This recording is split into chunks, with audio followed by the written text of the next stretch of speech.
മിന്നലിൽ ദ്രവ്യം കാണുന്ന അവസ്ഥ പ്ലാസ്മ. ദ്രവ്യത്തിൻ്റെ ഏതവസ്ഥയിലാണ് തന്മാത്രകൾ ഏറ്റവും കൂടുതൽ ക്രമരഹിതമായി കാണപ്പെടുന്നത്? പ്ലാസ്മ.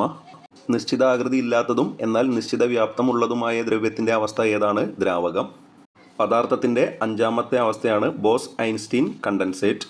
ദ്രവ്യത്തിന് പിണ്ഡം എന്ന ഗുണം നൽകുന്ന കണം ഹിഗ്സ് ബോസോൺ. അതിദ്രവത്വം കാണിക്കുന്ന പദാർത്ഥത്തിൻ്റെ അവസ്ഥ ഫെർമിയോണിക് കണ്ടൻസേറ്റ്. ആറ്റം സിദ്ധാന്തം ജോൺ ഡാൾട്ടൺ അവതരിപ്പിച്ച പുസ്തകം new system of chemical philosophy. സൂര്യനിൽ ഒരു പദാർത്ഥം സ്ഥിതി ചെയ്യുന്ന അവസ്ഥ പ്ലാസ്മ. വൈദ്യുത ചാർജുള്ള കണങ്ങളായി ദ്രവ്യം സ്ഥിതി ചെയ്യുന്ന അവസ്ഥ പ്ലാസ്മ. ദൈവഗണം എന്നറിയപ്പെടുന്നത് ഹിഗ്സ് ബോസോൺ. താപനില കേവല പൂജ്യത്തോടടുക്കുമ്പോൾ ദ്രവ്യം സ്ഥിതി ചെയ്യുന്ന അവസ്ഥ ബോസ്-ഐൻസ്റ്റീൻ കണ്ടൻസേറ്റ്. പദാർത്ഥത്തിൻ്റെ എത്രാമത്തെ അവസ്ഥയാണ് സൂപ്പർ കൂൾഡ് ഫെർമി ഗ്യാസ്? 7. ദ്രവ്യത്തിൻ്റെ ആറാമത്തെ അവസ്ഥ ഫെർമിയോണിക് കണ്ടൻസേറ്റ്. ഒരേ സമയം വൈദ്യുത ചാലകമായും വൈദ്യുതരോധിയായും അവതരിക്കാൻ കഴിയുന്ന ദ്രവ്യരൂപം ജാൻ ടെല്ലർ മെറ്റൽ. സ്ഥിതി ചെയ്യാൻ സ്ഥലം ആവശ്യമുള്ളതും ഭാരമുള്ളതുമായ ഏതൊരു വസ്തുവിനെയും പറയുന്ന പേര് ദ്രവ്യം. ഭൗമാന്തരീക്ഷത്തിൽ ഏറ്റവും അപൂർവമായുള്ള വാതകം റാഡോൺ. മീഥെയ്ൻ ആദ്യമായി നിർമ്മിച്ചത് അലക്സാൻഡ്രോ വോൾട്ട.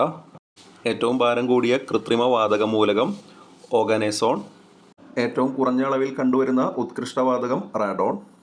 ഏതു വാതകത്തിൻ്റെ വാണിജ്യാടിസ്ഥാനത്തിലുള്ള ഉൽപ്പാദനമാണ് ബ്രിൻ പ്രക്രിയയിലൂടെ നടക്കുന്നത്? ഓക്സിജൻ. നൈട്രജൻ വാതകത്തിൻ്റെ ക്രിട്ടിക്കൽ താപനില 126.4 കെൽവിൻ.